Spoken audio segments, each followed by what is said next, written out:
ಶಿವಾಜಿ ಜಯಂತಿ ವೇಳೆ ಕಲ್ಲು ತೂರಾಟ ಪ್ರಕರಣ. ಶಿವಾಜಿ ಜಯಂತಿ ವೇಳೆ ಕಲ್ಲು ತೂರಾಟ ಆಗಬಾರದು, ಪ್ರಚೋದನೆ ಮಾಡುವ ಕೆಲಸ ಆಗಬಾರದು, ಕಾನೂನು ಯಾರನ್ನು ಸುಮ್ಮನೆ ಬಿಡುವುದಿಲ್ಲ. ಬಾಗಲಕೋಟೆಯಲ್ಲಿ ಸಚಿವ ತಿಮ್ಮಾಪುರ ಕೊಟ್ಟಿರುವಂತಹ ಹೇಳಿಕೆ ಇದು.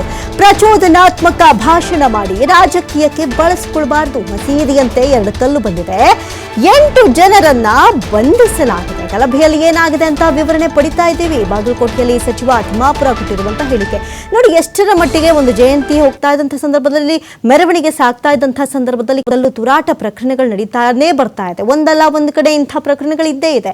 ಈ ವಿಚಾರಕ್ಕೆ ಸಂಬಂಧಪಟ್ಟಂತೆ ಇವತ್ತು ಮಾತನಾಡಿದ್ರು. ಈ ಸಂದರ್ಭದಲ್ಲಿ ಈ ರೀತಿಯಾದಂತಹ ಕಲ್ಲು ತೂರಾಟಗಳಾಗಬಾರ್ದು, ಪ್ರಚೋದನೆ ಮಾಡುವಂತಹ ಕೆಲಸವಾಗಬಾರ್ದು, ಕಾನೂನು ಯಾರನ್ನೂ ಸುಮ್ಮನೆ ಬಿಡೋದಿಲ್ಲ ಅಂತ ಹೇಳಿ ಬಾಗಲಕೋಟೆಯಲ್ಲಿ ಸಚಿವ ತಿಮ್ಮಾಪುರ ಹೇಳಿಕೆಯನ್ನ ಕೊಟ್ಟಿದ್ದಾರೆ. ದಯಮಾಡಿ ಕಾನೂನನ್ನು ಶಿವಾಜಿ ಜಯಂತಿಯ ಕಾರ್ಯಕ್ರಮ ಅಡ್ಡಿಪಡಿಸ್ತಕ್ಕಂಥದ್ದಾಗಲಿ ಮತ್ತೊಂದಾಗಲಿ ಅಂತ ನಡೆದಿರೋದು ಖಂಡನೀಯ. ಅದು ಆಗಬಾರ್ದು. ಯಾವುದೇ ಜಾತಿ ಧರ್ಮ ಅವರ ಆಚರಣೆಯಲ್ಲಿ ತೊಡಕುಂಟಾಗಬಾರ್ದು. ತೊಡಕುಂಟಾಗುವ ರೀತಿಯಲ್ಲಿ ಭಾವೋದ್ವೇಗವನ್ನು ಹಬ್ಬಿಸ್ತಕ್ಕಂಥದ್ದು, ಭಾವೋದ್ವೇಗ ಅವ್ರನ್ನ ಪ್ರಚೋದನೆ ಮಾಡ್ತಕ್ಕಂಥ ಕೆಲಸ ಆಗಬಾರ್ದು.